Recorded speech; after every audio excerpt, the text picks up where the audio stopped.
lesson on persuasive techniques. So we're going to be looking at some techniques that you can use when you're writing to argue or persuade.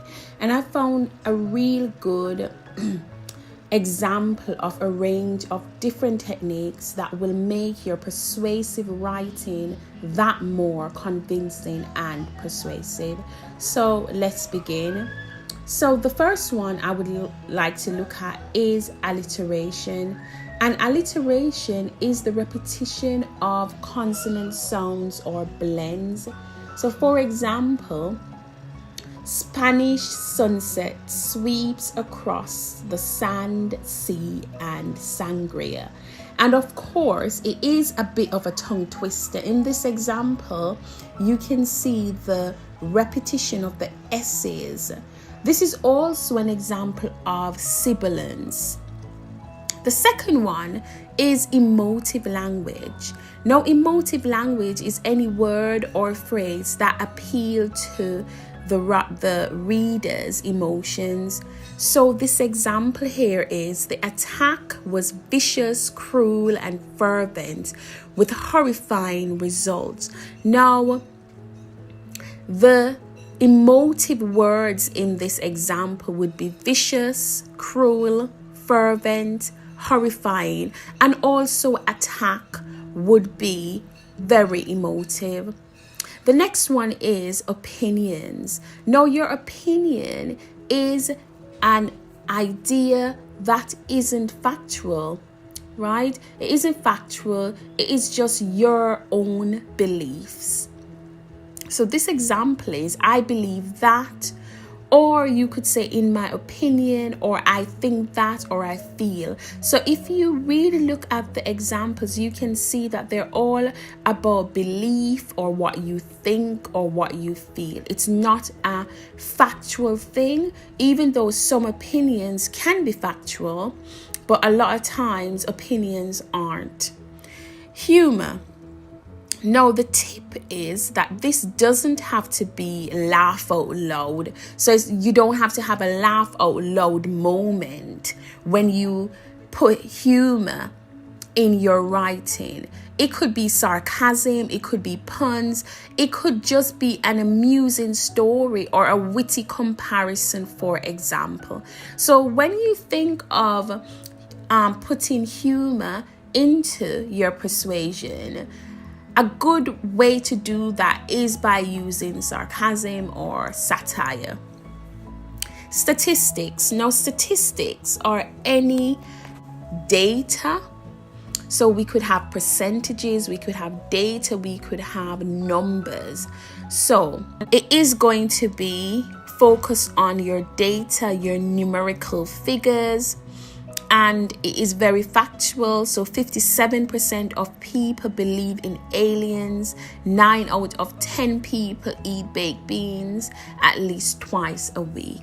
So the statistics in there would be the 57% and 9 out of 10.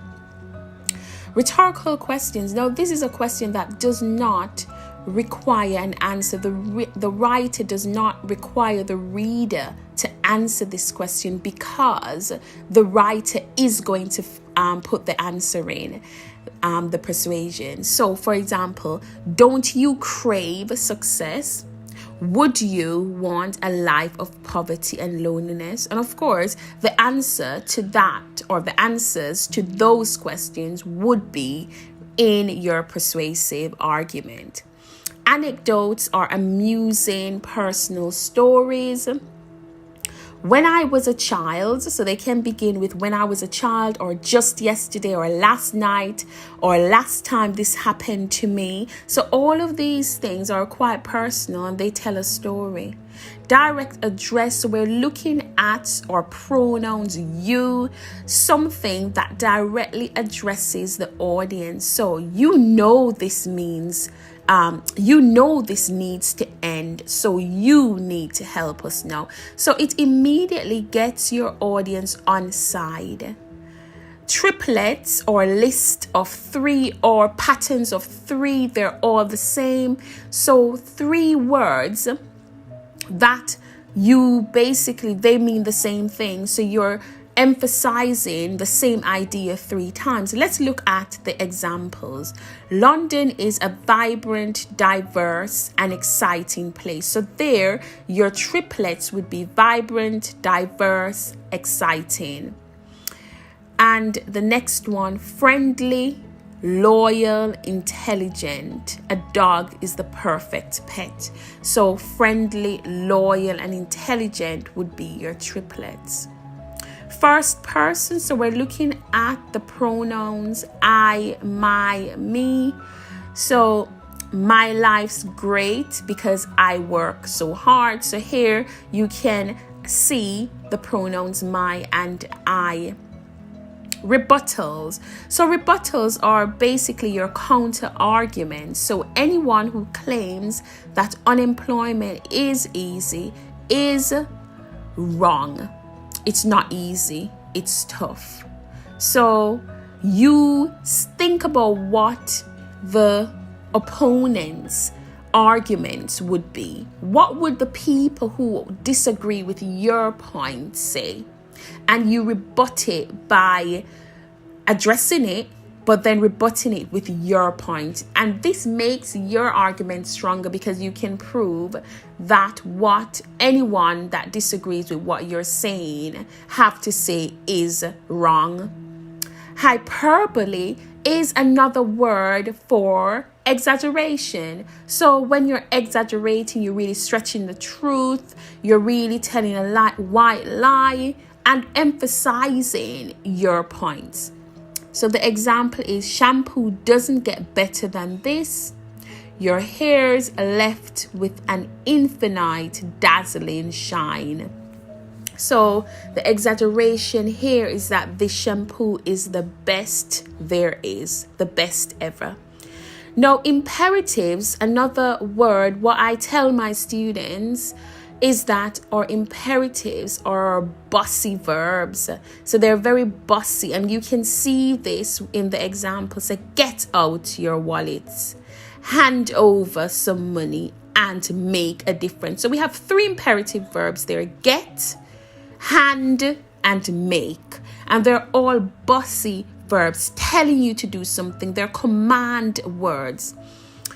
Next one is using punctuation for effect. So you can use your punctuations to further your arguments and make your arguments more convincing. And remember, we're looking at the techniques that you can use in your arguments and in your persuasion to make your writing more effective. So the example is there's only one thing to do. And here you see the use of the colon. Try harder, we have an ellipsis. If you don't, well, you fail, exclamation mark. So it's quite to the point and emotive in a way as well. You can also vary your sentence length for effect. Now the example there's a tip as well. So the tip is try using longer, more complex sentences to convey the intensity of or the extent of something. So you know that we use short sentences for pace, to create tension, it's to the point, but then your longer sentences create more effect because they're going to, not that they're more effective than short sentences, but they give more detail. So if you really want to be convincing, it's in the detail, isn't it? For example, it's beauty or horror, right? And also using single word sentences for impact.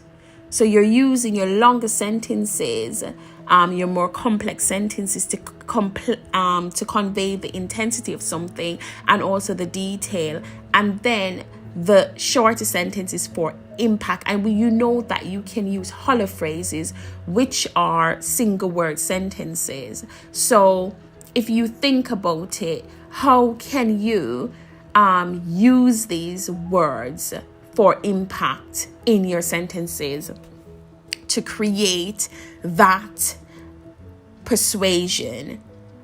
Now, some giving examples as well is another way to create that impact within your writing.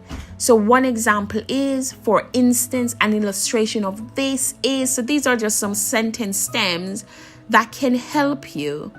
And a case in point is that. So these are useful sentence stems that I have given my students to use, and they do make your writing that much more persuasive and convincing. Repetition, the tip is, this could be repetition of the same word, or it could be repetition of a similarly structured phrase. So when we use repetition, repeating a word or phrase, it doesn't have to be just repeating a word. You know, we know of the famous speech where they used education. We know of the famous speech where he used I have a dream, and that ran throughout. And of course, I did a persuasive lesson on Martin Luther King's speech, I have a dream, and I will put that link somewhere for you so you can go back and see that one as well. So contrastive pairs, and we know a contrast is opposite, so you have opposite pairs of words in the same paragraph or sentence. An example is, if you know something is wrong, then you need to make it right. Right? So the whole idea about right and wrong, right, that's the contrastive pair of words, wrong and right. And then the next example is, while some live in luxury, others die in poverty. So your contrastive pairs, luxury and poverty. Can you think of a few to incorporate in your writing? Please comment below and let me know which ones you're going to try today to just give your writing that much more spice, that much more persuasion. The next one is exclamatory style. So you're going to use an exclamatory style of writing, and we know that. And if you use exclamatory sentences or exclamation, it's just writing your sentences and ending it with an exclamation mark to show that emotion. So, visit France, it's astounding. Or, the hotel was the foulest place ever. So you get that great emotion at the end. Top tips. What are the top tips that I would like to leave you with? When we are writing to argue or persuade, you need to plan your work. It's more effective if it's well organized with a beginning, a middle, and a conclusion. And we know that for anything we're doing, we need to have a beginning, we need to have a middle, and we need to have an ending. So take those 5 minutes to plan your work. It just needs 5 minutes to plan how you're going to start, what are the points you're going to talk about, and how you're going to end. Also think about your audience and your purpose. Who are you writing for? And what are you asked to write? Is it a letter? Is it a speech? Is it an article? If it's a speech, then you know meant to be said.